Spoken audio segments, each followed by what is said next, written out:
Bem-vindo ao meu canal. Eu sou a Erin Pamplona. Você caiu aqui pela primeira vez e ainda não se inscreveu? Faz isso agora, porque eu trago para vocês aquilo que a grande imprensa coloca em nota de rodapé. Aqui eu faço o título. Se inscreve, ative o sino e vem junto. E vamos ao que interessa. No Brasil de hoje, de tempos estranhos, tem muita coisa medonha acontecendo. Cantores que amanhecem riquíssimos, influenciadores do mesmo jeito, da noite para o dia. É andando de Ferrari, é Porsche na garagem, é joias, é mansões no feed. E isso não é exagero meu, minha gente.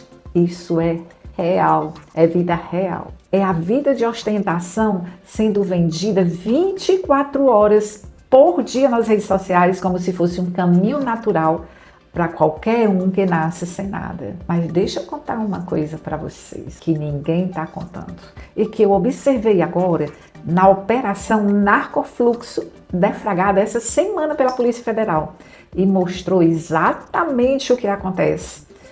Como estão vendendo esse atalho e de quem é o dinheiro. E eu vou ser muito honesta para vocês. Eu até ri do nome da operação assim que eu vi. Narcofluxo, parece música de MC Rian, do MC Rian, ou de energia que você compra no posto. Mas aí eu fui prestar atenção no que a PF está trazendo, né? E eu travei. Porque essa operação Narcofluxo já é fruto de uma outra operação, a Narcobet, que são as bets ilegais. E aí começa toda a história. Lavagem de dinheiro, esquema de organização criminosa usando cantores, especialmente os cantores do funk. Dinheiro que tem origem no tráfico de drogas, de apostas ilegais, rifas digitais clandestinas. E esse dinheiro entrava em produtoras musicais.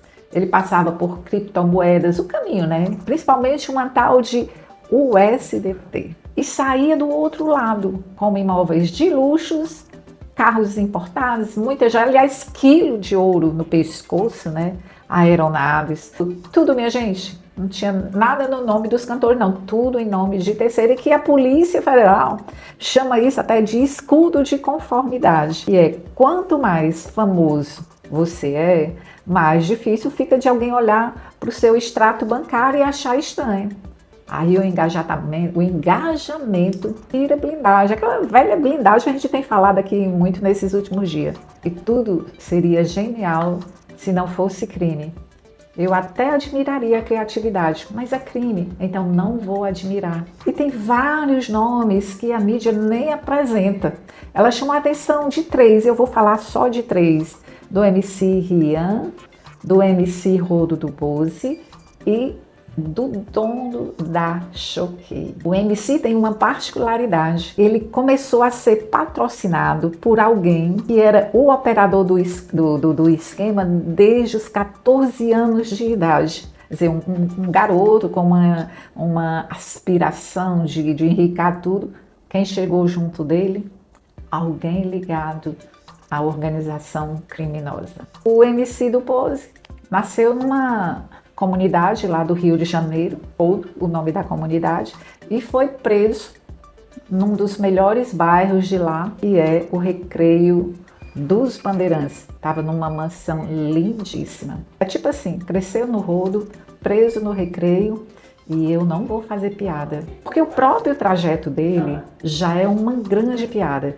Na investigação aparece vinculado a empresas que movimentavam dinheiro de rifas e apostas ilegais. A defesa dele se resumiu a dizer que não viu nada, que não sabe de nada, por isso a gente vai ter que ter paciência. E por final, o Rafael, o dono daquela página que todo mundo conhece, Choquei, que é uma página de fofoca, uma das maiores páginas das redes sociais aqui nossa. Ele também foi preso, né?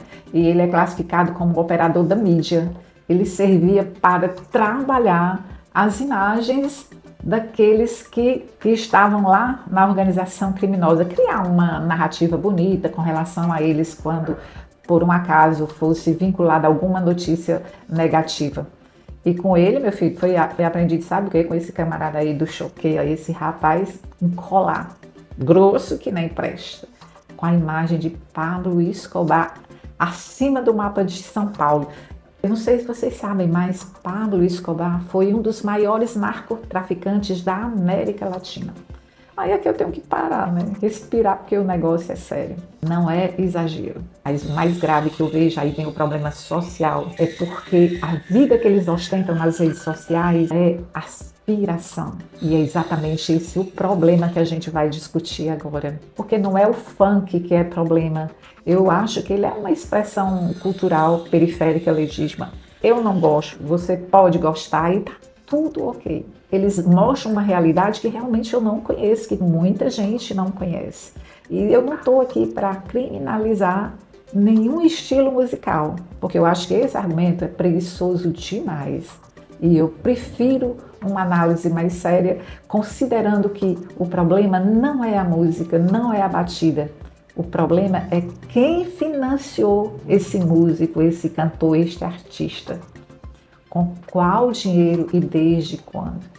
Porque eu entendo, sabe, gente, que as pessoas com essas conexões criminosas que financiam carreiras de jovem, para usar essas carreiras como fachada, vira mais do que uma vida de riqueza, de ostentação. Ela é uma forma de recrutamento de jovens, de pessoas que estão deixando de ir às escolas. Por que eles estão deixando de ir às escolas? Preferem os bailes funks, preferem aquelas ruas estreitas, os becos estreitos da periferia, porque é ali onde ele está vendo as Ferraris que saíram lá de dentro. Quem saiu lá de dentro hoje anda de Ferrari, anda de Porsche, mora em mansão. Mas eles não sabem ali que por trás de tudo aquilo, daquela ostentação toda, aquele camarada que ele tem como ídolo pode ser um operador do PCC. E o mais inteligente que eu acho da parte deles é que eles não usam arma para esse recrutamento, eles usam realmente a música. E eu acho isso ruim demais. Porque assim, sabe, minha gente, quando você se inspira, você vê um caminho, te mostra um caminho, aquela inspiração. Mas a aspiração te vende o destino, sem te contar que você pode acabar algemado atrás das grades. E quem paga o preço, minha gente, são os adolescentes. Ó, só o resumo, o feedbackzinho. Um é preso numa mansão às 6 horas da manhã, outro paga uma multa de trânsito de R$1 milhão, também é pegue numa mansão ou numa festa. Então é um negócio assim muito absurdo. Aí puxa também outra coisa muito chata que eu acho que é a política. Você vê o Choquei, o dono da página Choquei, sendo recebido no Palácio e ele recebido sem nenhuma reserva de nada. Ninguém investiga o cara, ninguém quer saber de onde ele veio, o que ele faz, nada. Porque ele ajudou na campanha do presidente, então tá tudo ok. Aí fica, sabe, aquela pergunta que eu acho que um jornalista de vergonha faria. Como é que um dos maiores perfis do Brasil, investigado hoje como operador de mídia de uma organização criminosa, bilionária, construiu uma relação próxima com o núcleo de um governo federal sem que nenhum serviço de inteligência levantasse uma bandeira sequer, todo mundo ali paradinho de nada. E essa minha pergunta não tem nada a ver com direita, nem com esquerda, eu estou de saco cheio disso, sabe? Não tem time, não tem camisa. É uma pergunta de quem quer entender como o país funciona de verdade. E eu, pelo menos, não consigo parar de fazer. Então, assim, a operação segue.